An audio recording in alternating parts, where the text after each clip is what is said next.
All right, this video is also for Cole. We have two questions here as a warm-up, but it's for everybody actually. If you want to try this, give it a go. Even if you're practicing for your test and you're like, I just want to keep practicing these questions, you probably don't remember the answer, so it's a good thing to practice. The first question says draw 5 3/10% and write it as a fraction and as a decimal. So let's draw it first. If I insert a hundredths grid here and bring it over here, that is 100 squares. So if I want to shade in or represent 5 3/10%, I shade in 5 of them. Could this marker be, oh, that's not bad. Is that 5 or is that 6? That's 6. I can't even count. Let's go with a smaller highlighter. Let's go with green this time. I'm tired of using that yellow. Let's go with green. So there is 5 squares shaded in, which represents 5%. And 3/10%, more or less than half a square. Less. That looks like a little bit, that's actually quite perfect almost.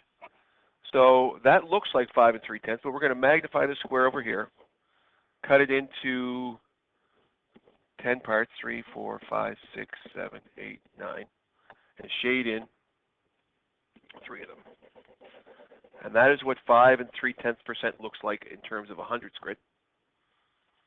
In terms of a fraction, 5 3/10% is the same thing as 5 3/10%. That's the first thing you had to connect to, that those two things are the same thing. And once you know that, then 5.3%, since percentages are out of 100, it's 5.3 out of 100, or 53 out of 1,000, or 53 thousandths. That's as a decimal and as a fraction. So there's our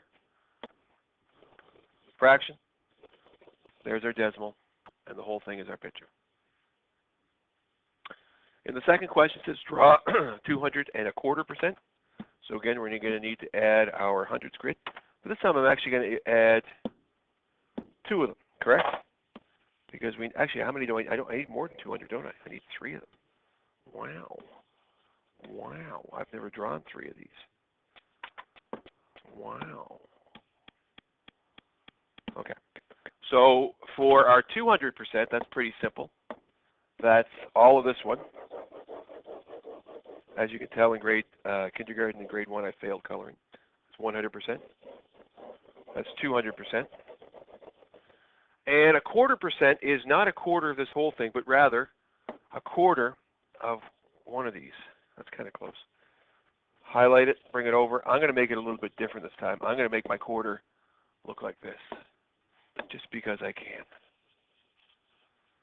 And that is what 225% looks like.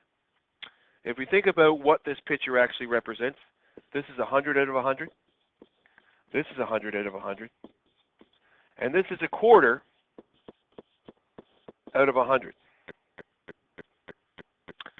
If we add those up, we would have 225 out of 100, because when we add, we don't add the denominators, we keep them. Of course, that has a decimal in, so we're going to multiply both top and bottom by 100 to create an equivalent fraction devoid of decimals. 20025 over 10,000, which is 225 over 10,000, which is equal to 2 and 25 10,000ths. I bet you that one most of you probably had wrong, I would assume, because it's a pretty tricky question. But that is 225% as a decimal. Okay? Now that makes sense, because if it was 200%, that's 200%. If it was 201%, that would be 201%. But we don't even have 201%, so we can't make that a 1. That's still 200%, and that 1/4% is just that decimal 25 over there.